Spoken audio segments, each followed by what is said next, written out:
నమస్తే నేను లక్ష్మణ్. ఒకప్పుడు 2014-19 మధ్య తెలుగుదేశం పార్టీ అధికారంలో ఉన్నప్పుడు ఆంధ్రప్రదేశ్ని స్వచ్ఛాంధ్రప్రదేశ్ అని, అభివృద్ధి చెందుతున్న ఆంధ్రప్రదేశ్ అని, రాజధాని ఉన్న ఆంధ్రప్రదేశ్ అని అనేక రకాలుగా కీర్తించేవాళ్ళు. కానీ 2019 నుంచి 2024 మధ్యలో ఆంధ్రప్రదేశ్ అదాని ఆంధ్రప్రదేశ్గా మారింది. లక్షల కోట్ల ప్రాజెక్టులను అదానికి కట్టబెట్టారు. ఒక ఫైలు, పవర్ పర్చేస్ ఫైలు కొన్ని గంటల్లోనే ఆమోద ముద్ర పొందింది. అందుకు 2 ఐఏఎస్లు కీలకంగా పోషిస్తున్నారని విమర్శలు వస్తున్నాయి. మరోవైపు 1750 కోట్లు మనీ ట్రయల్ రన్ జరిగిందని చెప్పి దర్యాప్తు సంస్థ FBI మనకు చెప్తుంది. ఇదే అంశంపైన మనతో మాట్లాడుతున్న స్టూడియోలో అందుబాటులో ఉన్నారు ప్రముఖ రాజకీయ విశ్లేషకులు కిలారు నాగార్జున గారు. ఆయనతో మాట్లాడే ప్రయత్నం చేద్దాం. సార్ నమస్తే అండి. నమస్తే సార్, ఇప్పుడు ఒకప్పుడు ఆంధ్రప్రదేశ్ని ప్రజలు ఎంతో కీర్తించారు, అభివృద్ధి వైపు ప్రయాణిస్తుందని కూడా చెప్పారు. ఇప్పుడు అదాని ఆంధ్రప్రదేశ్గా మార్చాడు. దాదాపు లక్షల కోట్ల ప్రాజెక్టులని అప్పనంగా కట్టబెట్టారు. ఒక ప్రాజెక్టు, ఒక పవర్ ప్రాజెక్టు ఒప్పందంలోనే దాదాపు 1750 కోట్లు లంచం తీసుకురారని చెప్పి మన దేశం చెప్తుంది కాదు, ప్రపంచవ్యాప్తంగా వినిపిస్తుంది. FBI తేల్చి చెప్పేసింది దర్యాప్తులు. కానీ ఇప్పుడు ఇంకా వాళ్ళు బుకాయించుకుంటూ అసలు ఏం జరగలేదు, మొత్తం కేంద్రం వైపు నెట్టే ప్రయత్నం చేస్తుంది వైసీపీ. దీనిపైన మీరు ఏ విధంగా విశ్లేషణ చెప్తారు? ఇందాక మీరు చెప్పిన దాంట్లో మన దేశం చెప్తున్నటువంటి మాట కాదు ఇది, అమెరికా చెప్తున్నటువంటి మాట అన్నారు. కానీ నా ప్రశ్న ఏంటంటే, అమెరికాని ఈ మాట చెప్పకపోతే ఏం జరిగేది? అస్సలు బయటికి రాదు. ఇప్పటికి ప్రపంచానికి ఈ విషయమే తెలిసేది కాదు కదా. ఇది మనం మాట్లాడాల్సినటువంటి పాయింట్. అంటే వ్యవస్థలు ఎంతగా మేనేజ్ చేయబడ్డాయి, పైనుంచి కింద దాకా అందరూ ఏకమయ్యి ప్రజల యొక్క ట్యాక్స్ పేయర్స్ యొక్క డబ్బుని ఏ రకంగా వృధా చేశారు అనేటువంటిది దీన్ని బట్టి మనకు తెలుస్తుంది. జనరల్గా ఇవాళ ఎన్డీఏ గవర్నమెంట్, ముఖ్యంగా బీజేపీకి ఉన్నటువంటి ఒక ట్యాగ్ ఏంటంటే అవినీతి రహిత ప్రభుత్వాన్ని మేము అందిస్తున్నాం అనేటువంటిది చాలా గర్వంగా చెప్తుంటారు మోడీ గారు. కానీ ఒక రాజకీయ విశ్లేషకుడిగా నాకున్నటువంటి అవగాహన ఏంటంటే, బీజేపీ ప్రభుత్వం పట్ల ముఖ్యంగా వాళ్ళు కరప్షన్ చేయకుండా, వాళ్ళ చేతికి మట్టి అంటకుండా పెట్టించాల్సిన ఖర్చులన్నింటినీ జగన్మోహన్ రెడ్డి గారు లాంటి అవినీతి పరులు ఎవరైతే ఉన్నారో వాళ్ళని పక్కన పెట్టుకొని వాళ్ళని ఉపయోగించి వాళ్ళ పనులు చేసుకున్నారనేటువంటిది దీని ద్వారా నిర్ధారణ అవుతుంది. పవర్ పర్చేజ్ అగ్రిమెంట్లో అందరూ ఆశ్చర్యపోయినటువంటి విషయం ఏంటి, నేషనల్ లెవెల్లో దీన్ని ఆర్గనైజ్ చేసేటువంటి సంస్థ ఏదైతే ఉందో వాళ్ళని రాష్ట్ర ప్రభుత్వం అడగాలి, మాకు ఇంత రిక్వైర్మెంట్ ఉందండి, మాకు ఇంత ఇవ్వండి మీరు అనేటువంటిది అడిగితే అప్పుడు వాళ్ళు పలానా వాళ్ళని తీసుకొచ్చి చూడండి అయ్యా అని చెప్పి చేయటం అనేటువంటిది అనుసంధానకర్తగా పనిచేయాల్సినటువంటి సంస్థ వాళ్ళే ముందు వీళ్ళకి కట్టబెట్టేసేసి ఆ తర్వాత మీరు రాష్ట్ర ప్రభుత్వాన్ని మేనేజ్ చేసుకొని మీరు వాళ్ళతో అగ్రిమెంట్ చేసుకొని పంపించడం అన్న దగ్గరే కుట్రంది. ఇది కేంద్ర ప్రభుత్వం నోటీసులో లేకుండా, కేంద్ర ప్రభుత్వం పెద్దలకి జరగకుండా ఇంత పెద్ద వ్యవహారం జరుగుతుందా?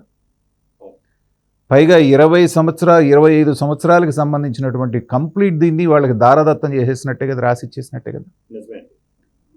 కాబట్టి ఇది ఒక ఆర్గనైజ్డ్ క్రైమ్.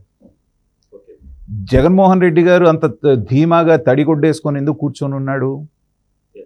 నన్ను గనక టచ్ చేస్తే మిమ్మల్ని అందరినీ కూడా ముగ్గులోకి లాగుతాను అని డైరెక్ట్గా బెదిరించాల్సిన పని కూడా ఏం లేదు. మౌనంగా జగన్మోహన్ రెడ్డి గారు కనుక కూర్చున్నారు అంటే అది ఇండైరెక్ట్గా వాళ్ళకి ఆ మాట చెప్పినట్టే. ఇవాల్టి వరకు కేంద్ర ప్రభుత్వం అమెరికా గవర్నమెంట్ని మా ఇమేజ్ని డ్యామేజ్ చేయడానికి మీరు ప్రయత్నం చేస్తున్నారు అంటున్నారే కానీ ఇది జరగలేదని బుకాయిస్తున్నారు, కానీ జరిగిందని ఎలా ఒప్పుకోవట్లేదు వాళ్ళు. అంటే కారణం ఏంటంటే, దాని మీద విచారణ కనుక జరిగితే ప్రథమ ముద్దాయి కేంద్రం అవుతుంది. ఆంధ్రప్రదేశ్ ప్రజలు కూడా, ఓటర్లను కూడా జగనాసుర మాయ అనేటువంటిది 2019 సంవత్సరంలో కమ్మేసింది. మాలాంటి వాళ్ళందరం గొంతు చించుకొని మాట్లాడాం. 20కి పైగా CBI ED కేసులు ఉండి ఆర్థిక నేరస్తుడైనటువంటి జగన్మోహన్ రెడ్డి గారిని 42,000 కోట్లు 43,000 కోట్ల రూపాయలు అఫీషియల్గా వాళ్ళు అవినీతి చేశారని తేలినటువంటి వ్యక్తిని మీరు ఎలా ఎన్నుకుంటున్నారని చెప్పేస్తాను. అంటే organised crime, white collared crimes చేయటంలో జగన్మోహన్ రెడ్డి గారు ఆరితేరినటువంటి వ్యక్తిని, ఒక ఆర్థిక ఉగ్రవాదిని తీసుకొచ్చి మీరు ముఖ్యమంత్రిని చేసుకున్నప్పుడు ఇలాంటివి కాక ఇంకెలాంటివి జరుగుతాయి అంటారు? 10 రూపాయల షేర్ని అప్పటికి ఇంకా ఎస్టాబ్లిష్ చేయనటువంటి కంపెనీకి 200, 300, 500 రూపాయలకు కొనిపించినటువంటి ఘనత కలిగినటువంటి జగన్మోహన్ రెడ్డి గారు పవర్ పర్చేజ్ అగ్రిమెంట్ చేసుకోగానే రాష్ట్రాన్ని ఉద్ధరించడానికి చేసుకున్నాడని మనం ఎలా అనుకుంటాం? ఎవరైనా అనుకున్నారంటే వాళ్ళు అమాయకులు. అవును నాగార్జున గారు, మనం చూసుకోవచ్చు, అతను క్రైమ్లో ఆర్గనైజింగ్ క్రైమ్ చేస్తాడు, ఒక బిజినెసే చేశాడు 5 సంవత్సరాలు. మనం 5 సంవత్సరాలు పరిపాలనగా చేసిన ఆయన వ్యాపారం, ఆయన ఆస్తులు పెంచుకోవడం మీద దృష్టి పెట్టాడు, వ్యాపారం చేసుకున్నారు. కానీ ఐఏఎస్లు కూడా, ఇంద్రప శాఖలో ఉన్న ఇద్దరు ఐఏఎస్లు ఇప్పుడు బాగా ట్రోల్ అవుతున్న, సోషల్ మీడియాలో ట్రోల్ అవుతున్న అంశం, గంటల వ్యవధిలోనే ఒక దసరాని రెడీ చేయించి దాని మీద ముఖ్యమంత్రితో సహా సంతకాలు పెట్టించి ఒప్పందం చేసుకోవటం, దీన్ని ఎలా చూడాలంటారు? దీన్ని ఎలా చేయటం అంటే ఇది వంశపారంపర్యంగా జగన్మోహన్ రెడ్డి గారికి వచ్చినటువంటి విద్య అంటాను నేను. గతంలో రాజశేఖర రెడ్డి గారు కూడా క్రెడిబిలిటీ ఉన్నటువంటి వ్యాపారవేత్తల్ని, క్రెడిబిలిటీ ఉన్నటువంటి మంచి ట్రాక్ రికార్డు ఉన్నటువంటి ఐఏఎస్ ఐపీఎస్ని ఎలా లొంగ తీసుకున్నాడో గతంలో చూసాం మనం. సత్యం రామలింగరాజు గారి దగ్గర నుంచి మ్యాట్రిక్స్ ప్రసాద్ గారి దాకా వీళ్ళందరూ కూడా చంద్రబాబు నాయుడు గారు గతంలో వాళ్ళ ఉన్నటువంటి టైంలో చాలా ఔత్సాహిక పారిశ్రామికవేత్తలుగా ఎదిగినటువంటి వాళ్ళు, ఒక నిబద్ధతకి నీతి నిజాయితీ కట్టుబడి వచ్చినటువంటి వాళ్ళు. వాళ్ళని రాజశేఖర రెడ్డి గారు అధికారంలోకి రాగానే పిలిపించి 2 ఆప్షన్స్ వాళ్ళ ముందు పెట్టారు.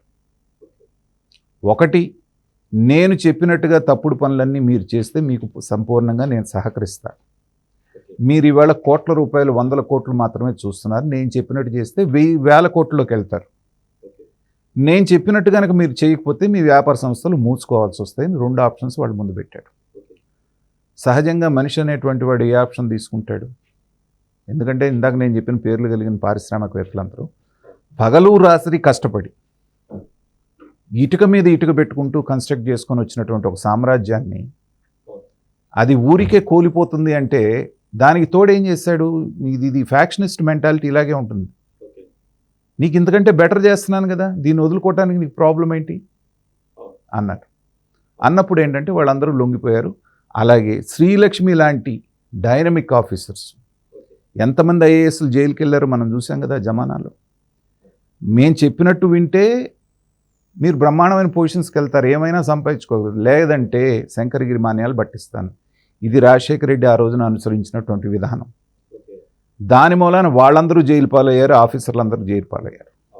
అలాగే జగన్మోహన్ రెడ్డి గారు అధికారంలో రాగానే తండ్రి అడుగుజాడల్లోనే, తండ్రి బాటలోనే వెళ్తూ మీరన్న ఐఏఎస్ ఐపీఎస్లను పిలిచి ఒక ఉదాహరణ సెట్ చేయడానికి ఏ రకమైన ఆధారాలు లేకుండా ఏబి వెంకటేశ్వరరావు గారు లాంటి నిజాయితీపరుడైన నా ఆఫీసర్నే తప్పుడు ఆరోపణలో గాల్లో పెట్టాడు.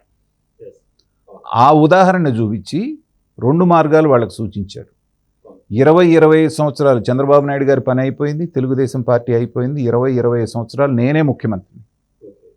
నేను చెప్పినట్టు తప్పుడు పనులన్నీ చేశారా, మీ ఇష్టం, మీరు సంపాదించుకోండి, నేను అడగను. నేను చెప్పిన పనులు మాత్రం చేయండి. లేదంటారా, ఏబి వెంకటేశ్వరరావుకి ఏ గతి పట్టిందో మీకు ఆ గతే పట్టిస్తాను. అవును సార్ నాగార్జున గారు, మనం మాట్లాడుకుంటే దాదాపు ఒక సౌర విద్యుత్తులోనే కొనుగోలు విషయంలోనే దాదాపు 1750 కోట్లు ట్రయల్ రన్ జరిగిందని, మనీ ట్రయల్ రన్ జరిగిందని మనకు అర్థమవుతుంది. మరి పోర్ట్లు ఉన్నాయి, స్మార్ట్ మీటర్స్ ఉన్నాయి, పంప్డ్ స్టోరేజ్ విద్యుత్ ఉంది, హైడ్రా విద్యుత్కి సంబంధించి కూడా కొన్ని గిరిజన ప్రాంతాలను కూడా ఆక్యుపై చేసుకొని అక్కడ ప్రాజెక్టులు కట్టడానికి దాదాపు 2,78,000 కోట్లు రాసుకొస్తారు పేపర్లు వాళ్ళు. ఆ స్థాయిలో ప్రాజెక్టులు అందిస్తే మరి ఏ స్థాయిలో ఆ ముడుపులు ముట్టింటాయని మీ ఆలోచన? ఇక్కడ వీళ్ళననే కంటేనండి గుజరాతీ వ్యాపారస్తుల మనస్తత్వం ఎలా ఉంటుంది అనేటువంటిది మనం కొంచెం గమనించాలి. ఇప్పుడు ఈ అదానీ అనేటువంటి వ్యక్తి ఎవరి గురించి అయితే మాట్లాడుతున్నారో, ఈ దెబ్బ గనక అతనికి తగలకపోతే బ్రిటిష్ వాళ్ళు గనక ఏ రకంగా వ్యాపారం కోసం మన దేశానికి వచ్చి వాళ్ళు మనకు ఎలా అయితే పాలకులయ్యారో అదే ధోరణిలో అదానీ అనేటువంటి వ్యక్తి 10 సంవత్సరాల క్రితం అదానీ అని మీరు కానీ నేను కానీ విన్నామా? కేవలం ఈ 10 ఏళ్లలోనే భారతదేశంలోనే అత్యంత ధనికుడు ఎలా అయ్యారు? 2 తరాల నుంచి చేస్తున్నటువంటి అంబానీలనే దాటేసి ఎలా అయ్యారు అంటే ఏంటంటే సామధాన భేద దండోపాయాలు ఉపయోగించి అన్నిటినీ వ్యవస్థల్ని చెరపట్టి ఎవరిని ఎలా ప్రలోభాలు పెట్టాలో అలా పెట్టి అన్ని రకాల కాంట్రాక్ట్స్ దక్కటం అనేటువంటిది ఈ రాష్ట్రం ఆ రాష్ట్రం అని కాదు. ఇవాళ బయటపడ్డది కాబట్టి మన రాష్ట్రం గురించి మనం మాట్లాడుకుంటున్నాం, జగన్మోహన్ రెడ్డి గారి గురించి మాట్లాడుకుంటున్నాం. కానీ అలాంటి ప్రయోగాలు ప్రతి స్టేట్లో చేస్తున్నారు. దీనికి ముఖ్యమంత్రులు కానీ, లేకపోతే మంత్రులు కానీ, లేకపోతే ఎమ్మెల్యేలు కానీ, లేకపోతే ఎంపీలకి ఎవరికి టికెట్లు ఇస్తున్నాం అనేటువంటిది కూడా ముఖ్యం. వ్యాపారస్తులు, రియల్ ఎస్టేట్ వాళ్ళు, లేకపోతే మిగతా దాని నుంచి వచ్చినటువంటి వాళ్ళు వ్యాపారంలో ఒక స్థాయికి వచ్చిన తర్వాత నెక్స్ట్ ఏంటి, మనం చేసే తప్పుడు పనులను కప్పిపుచ్చుకోవడానికి అధికారం కావాలని వాళ్ళే ఎమ్మెల్యేలు, వాళ్ళే ఎంపీలు, వాళ్ళే మినిస్టర్లు అవుతున్నప్పుడు ఇంతకు మించింది మనం ఎలా ఇచ్చేస్తాం? ఈ వ్యాపారస్తుడికి ఇంకో వ్యాపారస్తుడు వచ్చి ఒక ఆఫర్ ఇచ్చాడు.